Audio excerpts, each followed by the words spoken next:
NEC Section 353.30 addresses the installation of conduit bodies where raceways such as PVC conduit enter enclosures like switchgear.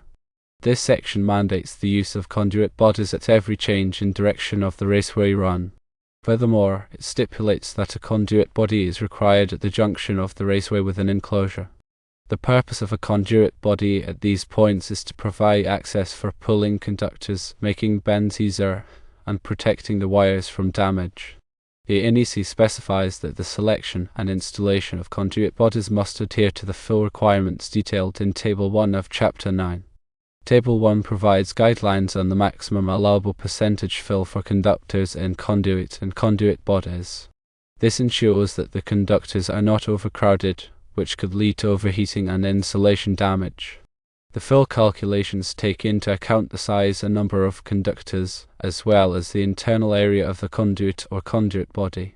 When transitioning from PVC conduit to switchgear, it's crucial to select a conduit body that is appropriately sized for the number and size of conductors being installed. The conduit body must also be suitable for the environment in which it is being used. For example, if the switchgear is located in a wet or corrosive environment, a liquid-tight conduit body should be used. When installing the conduit body, it's important to ensure that it is properly supported and secured.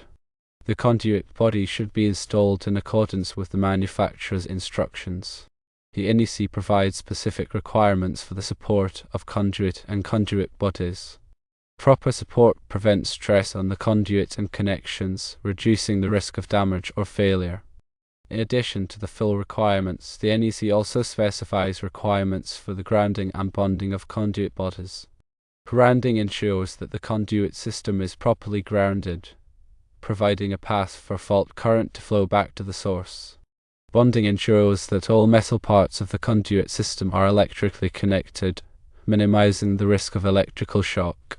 When installing PVC conduit into switchgear, it's important to follow all applicable NEC requirements. Failure to do so can result in electrical hazards, property damage, and code violations. Always consult with a qualified electrician or electrical inspector to ensure that your installation meets all applicable requirements. Consider the specific type of switchgear and its manufacturer's recommendations for conduit entry. Some switchgear may have specific requirements or limitations on the type and size of conduit that can be used. Also, be aware of local amendments to the NEC, as some jurisdictions may have additional requirements for electrical installations. Before beginning any electrical work, always de-energize the circuit and verify that it is de-energized using a voltage tester. Follow proper lockout/tagout procedures to prevent accidental re-energization of the circuit. When working with PVC conduit, use appropriate cutting and bending tools to avoid damaging the conduit. Ensure that the conduit ends are properly reamed to remove any sharp edges that could damage the conductors. Use appropriate fittings and connectors to ensure a secure and watertight connection. When pulling conductors through the conduit, use a pulling lubricant to reduce friction and prevent damage to the insulation. Do not exceed the maximum pulling tension for the conductors or the conduit. After the installation is complete, inspect the work to ensure that it meets all applicable requirements. Verify that the conduit bodies are properly supported and secured. Check the connections to ensure that they are tight and secure. Test the grounding and bonding system to ensure that it is functioning properly.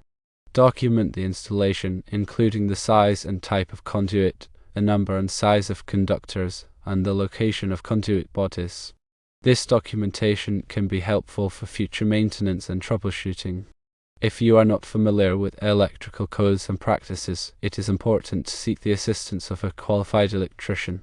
The electrical work can be dangerous, and it is important to take all necessary precautions to protect yourself and others.